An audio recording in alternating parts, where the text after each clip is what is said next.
We got the Super Bowl a few days away. We got the NBA trade deadline just 2 days away.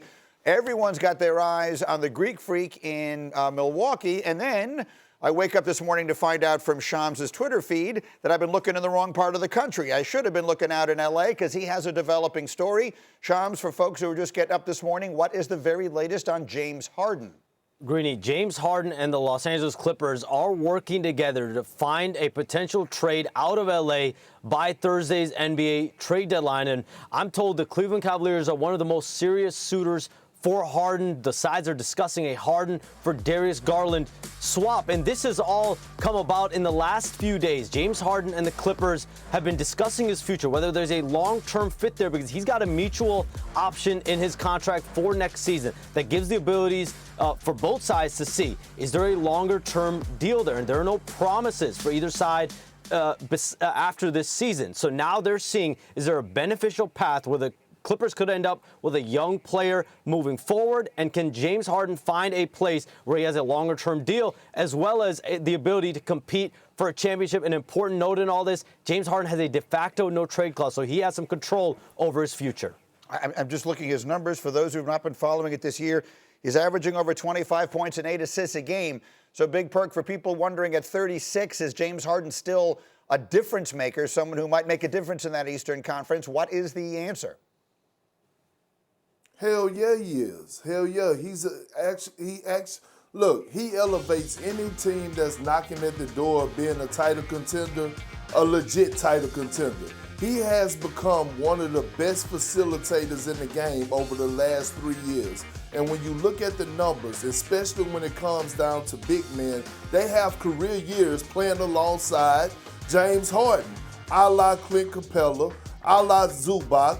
These guys have had career years because this guy is a master at the pick and roll. Greeny, we're talking about one of the greatest offensive players to ever play the game of basketball in James Harden.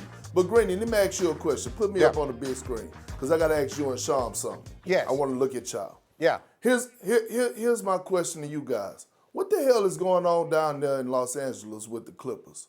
Why is everybody allergic to the Clippers? Is it a new disease that came out around the United States that we don't know about down there in Inglewood? Because I'm thinking about it. Paul George left, okay? Paul George left. And then all of a sudden we had the drama with CP3. And now we're talking about a Clipper team who has won 16 out of their last 20 games. Arguably has been the hottest team in the NBA.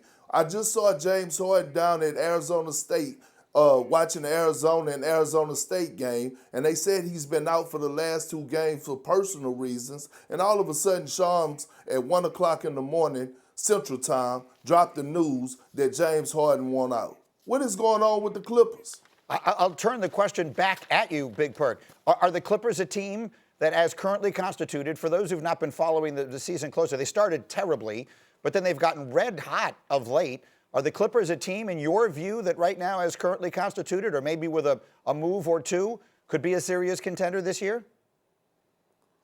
They can be. They can be. I really believe that, especially the way that Kawhi Leonard has been looking of late. When you talk about Kawhi Leonard, Jordan, and the way he's been affecting the game on both ends of the floor, probably should have been an all-star this year. Some may argue that he got snubbed. But again, when you look at the production and how they've been how both of those guys been coexisting over the last 2 months, absolutely they're a piece away from being legit title contenders. I believe right now if James Harden was fully invested with the Clippers and not won out, their ceiling would be second round in the tough Western Conference. And that's a lot to say, especially from where they started from at the beginning of the season.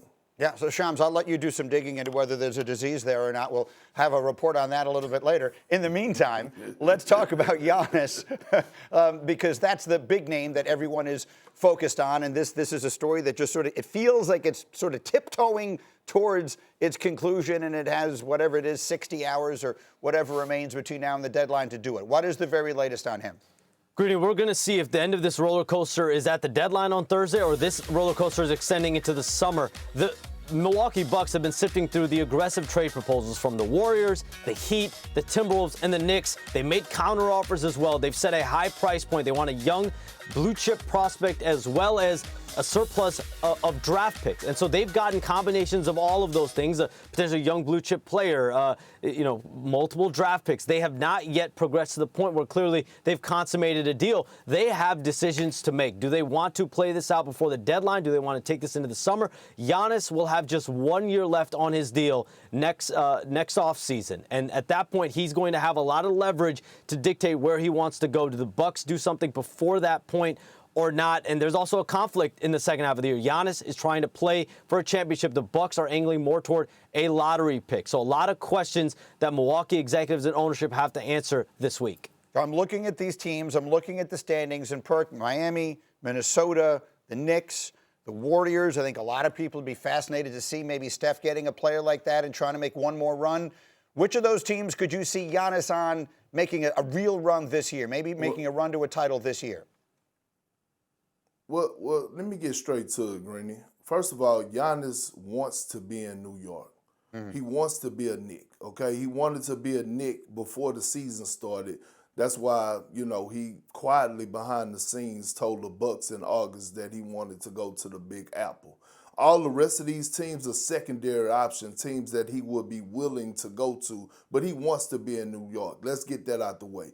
But if I had to pick one and say to make a move right now, if I'm New York, I wouldn't touch it right now because they have one of the deepest team in the Eastern Conference, and with this roster currently constructed, they should be able to go to the NBA Finals. But if I'm looking, the Timberwolves stands out the most to me because we're talking about Anthony Edwards here. We're talking about a guy that's having a career year, a guy that has been to back-to-back Western Conference Finals. You put Giannis Antetokounmpo alongside him, and it's going to be hell and hot water for the rest of the Western Conference.